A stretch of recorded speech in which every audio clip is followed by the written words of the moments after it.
Welcome everyone, so this will be the first part of my guide for veteran Maw of Lorkhaj. In this part I want to talk about the group setup and the trash fights. Everything will be on alcasthq.com, so let's get started. So basically for group setup it is very important that you have a mix of melee and ranged DDs, because if you have too many melee DDs it will get too crowded, and there is a lot of mechanics that try to prevent stacking. So I really recommend not having more than 5 melee DDs.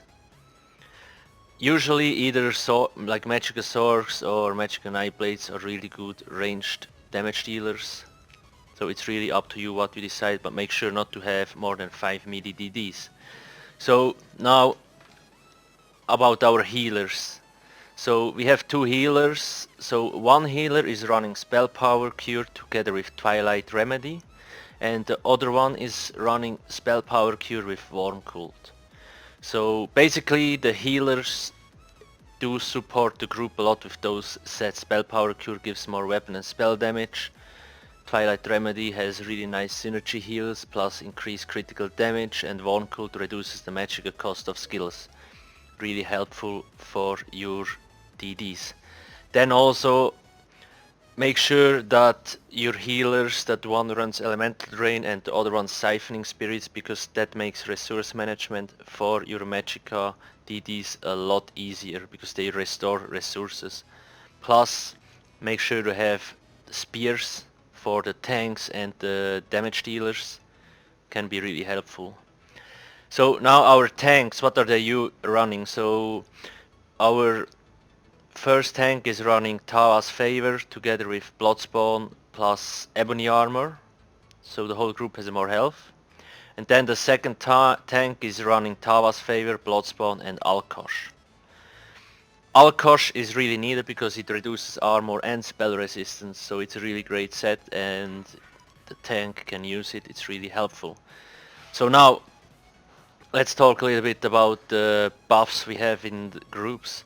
So you know, each class usually has a few minor buffs which boost like critical or like spell damage, so make sure to have really every class in your trial group to be as optimized as possible.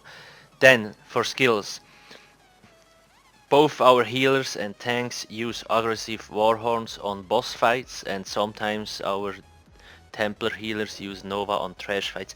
Nova is reducing the damage tremendously in trash fights, it's really great.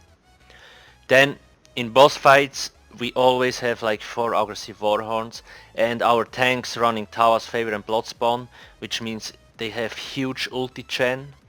So we really have plenty of aggressive warhorns going. Basically what we want from the aggressive warhorn is a 30% increased critical damage buff, right? We don't want the extra resources, and the critical damage buff only holds for 9.5 seconds. That's why we have 4 of them, to keep that up as much as possible. Plus our tanks are Dragon Knights, so every time they activate the ultimate they get resources back through the Battle Roar passive, so it's a really great setup. Again, I will not talk about damage dealers because there is plenty of video guides around for those. Just make sure that your damage dealers learn how to block, and they shouldn't stand in all the red stuff if possible, which they mostly do. Now, just to talk about the trash fights a little bit. The trash fights, some are really easy, some are a little bit difficult, but so make always sure to go for the mages first, Sun Eaters, because their negate can kill the whole group.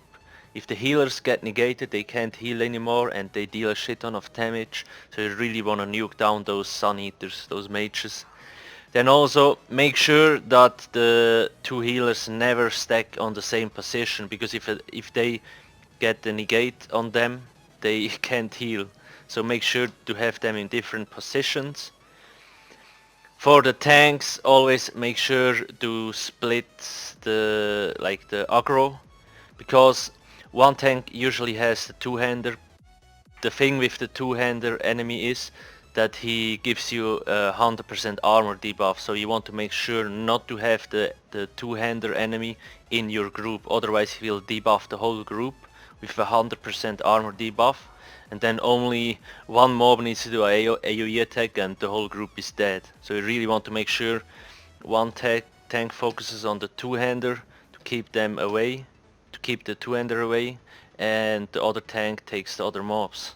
It's really important that you know that, but I mean, you will figure that out on your own. So that's about it. I don't want to make the video longer.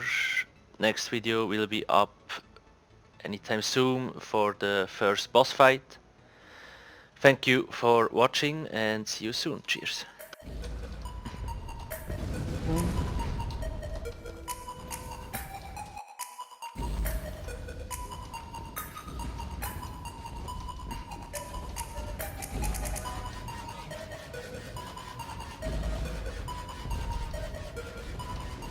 Hold.